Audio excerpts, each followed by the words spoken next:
And here's how the tape is revealed.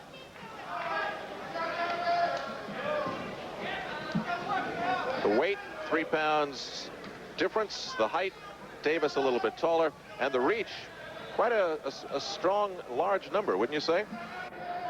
I think the most significant thing there might be the weight. Howard Davis feels now that he is a natural super lightweight junior welterweight, whichever term you want to use. He thinks he has a little bit more power, and he's going to need every bit of that power to keep Meldrick away from him. Round 1 scheduled to go 10. To set up the rules in the state of New Jersey, as Howard Davis takes the first good punch of the fight. The standing 8 count is in effect. A fighter who is knocked down must take a mandatory 8 count. The 3 knockdown rule is in effect. 3 knockdowns in any one round and the fight is over. Scoring is done by 3 judges who will score the fight on a rounds basis with a supplemental 5-point must-scoring system. The referee does not score. The ring position may stop the fight at any time. The bell can save a fighter who is knocked down only in the final round. So on we go. Meldrick Taylor in the white trunks with a record of 12-0-0, 7 by knockout. Howard Davis, 28-3-0, 12 by knockout. Right away, Meldrick is dominating primarily with the jab. Howard is admittedly a slow starter. He says he likes to take some time and figure his man out. He is not moving as much in this opening round as he normally does. His trainer, Jimmy Glenn, and his co-trainer, Panama Lewis, and that's another story we'll get to, feel that Howard must fight Meldrick. He can't outbox him throughout 10 rounds. He has to fight him in time. Meldrick just oozing confidence when you meet him in person. And I don't think Howard Davis could have stated it more dramatically than he did yesterday when he said, the only way I can see myself losing this fight because of how much it means to me is if he kills me. My God, let's hope it doesn't come to that. Davis, of course, with the 2 attempts at winning the title. One time from Jim Watt, the Scotsman, and that was in Glasgow in Watt's backyard. And then in San Juan, Puerto Rico, Edwin Rosario, June 23rd of 1984. Sent Howard Davis down to the mat with only seconds remaining in the bout. And it is the general feeling, Alex, that had Howard Davis stood to the end of the fight, he would have won and won his world title finally. Well, that's not only a feeling, Alex, a fact. The judge who scored the decisive scorecard for Rosario had Davis ahead until the knockdown with 8 seconds left. Interestingly, the New Jersey is still under the round scoring system, which favors a boxer like Howard Davis. Meldrick Taylor will get no extra points if he knocks down Howard Davis. And Davis has been down 10 times in his professional career. Just about 20 seconds remaining in the opening round. Meldrick Taylor looking very, very crisp. If the Rosario fight had been on rounds, Howard Davis would be a professional world champion today.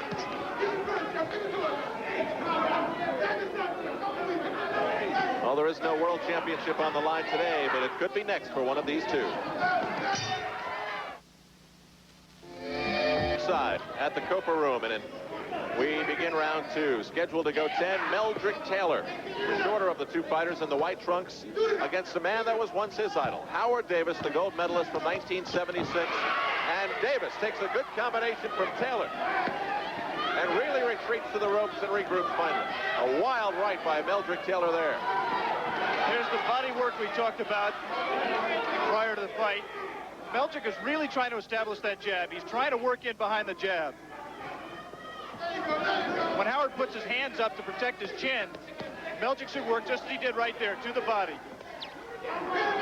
Howard gives him the body in an attempt to protect that chin, which has betrayed Howard, as we said, 10 times in his professional career. Really a tribute to Howard that he has been down that many times, but he's never been stopped. He's always gotten up and fought his heart out. Well, the muscle tone and the face of Howard Davis remains strong. Although he doesn't have that baby face anymore, there are a few lines here and there that make him look 30.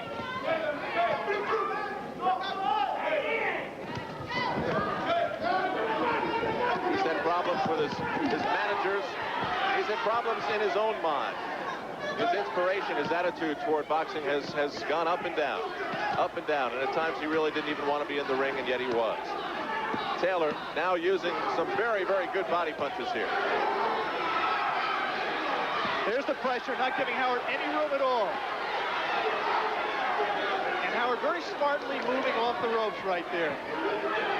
You know, in examining why Howard Davis never successfully made the transition to the pros, a lot of boxing people say he never really learned how to fight because of his loyalty to his father, who has trained him for his 15 years in the ring. Today, for only the second time in his pro career, Howard Davis Jr. does not have Howard Davis Sr. in his corner. Howard just says simply that the partnership wasn't working, so they made a change.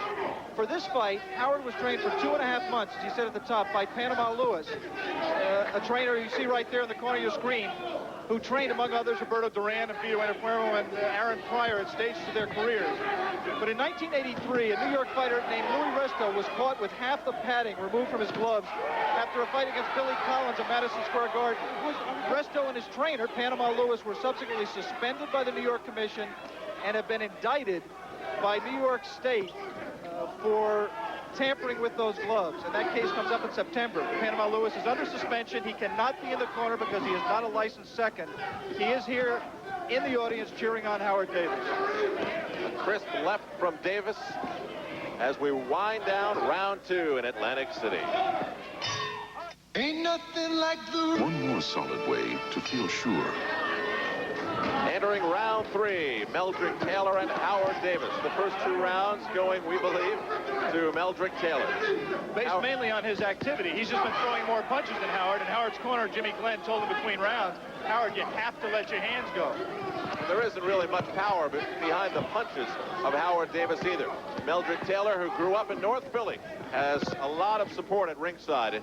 There's his sister Stacy on the left, his girlfriend Audrey Hagens right there, and then there's Mom, Ruby, in the polka dot dress, and next to her, his dad, Ronald Taylor. There's Mom watching her son.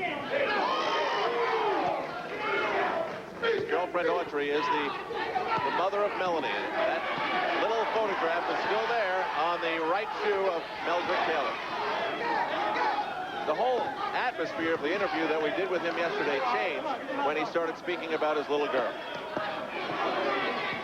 The Howard Davis you've seen throughout this fight to date is really totally different than the Howard Davis who tried for the title twice.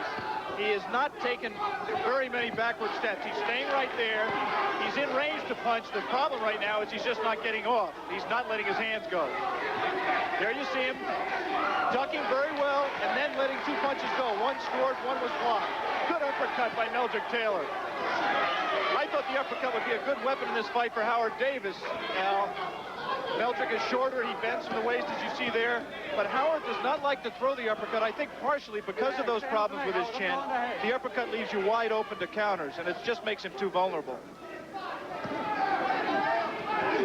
Taylor defensively blocking both of those punches attempted by Davis. Both fighters doing good defensive work. I think both fighters, to be outstanding, have to work on their defense. They both have defensive liabilities. What is Davis trying to do with that bob and weave tactic? It's so accentuated. Just trying to get underneath Meldrick, and since he's so much taller, he's got to get way down to make him miss that way. Taylor with a pretty good combination. The nose of Davis reddened a little bit, as are his cheeks and his eyes. They've taken a few punches. Good body punch by Meldrick again. George Benton, when Howard covers that way, George Benton, Meldrick's trainer, wants Meldrick just to let his hands go and hit him in the arms. Try to hit that left arm especially to take Howard's jab away from him. But Howard has been doing very little jabbing. He's really been throwing power punches.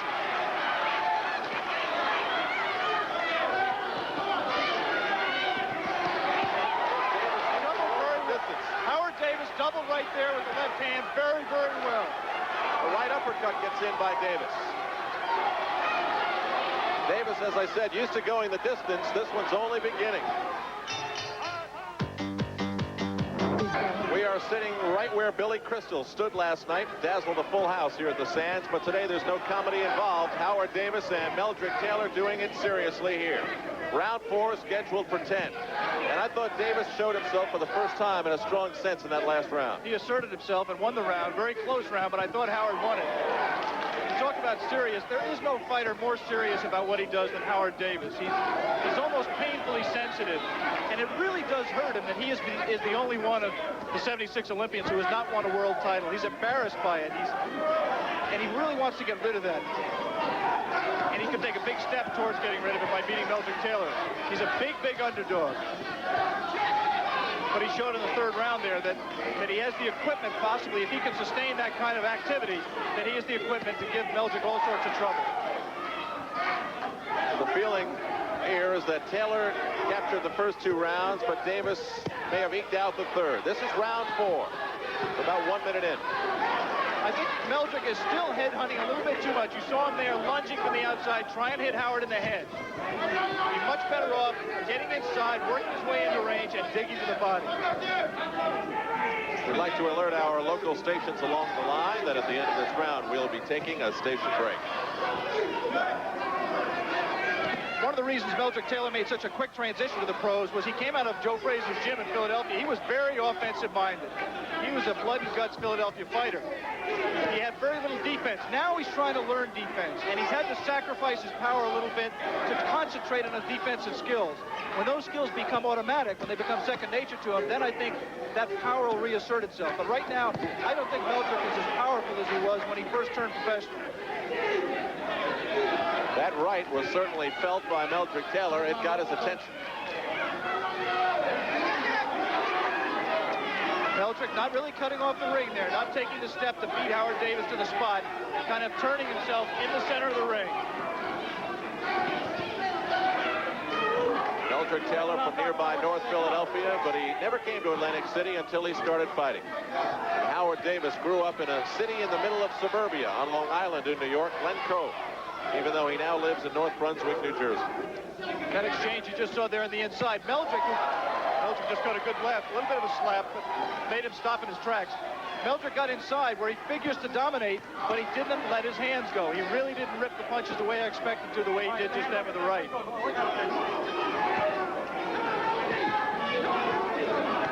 Now fighting it close again, then Davis hops out and connects with a couple. He's dancing a little bit. He's cocky. We'll return with more of ABC's Wide World of Sports coverage of this super lightweight fight between Davis and Taylor after this word from our local stations. The way cheap phones on WABC Talk Radio 77 AM.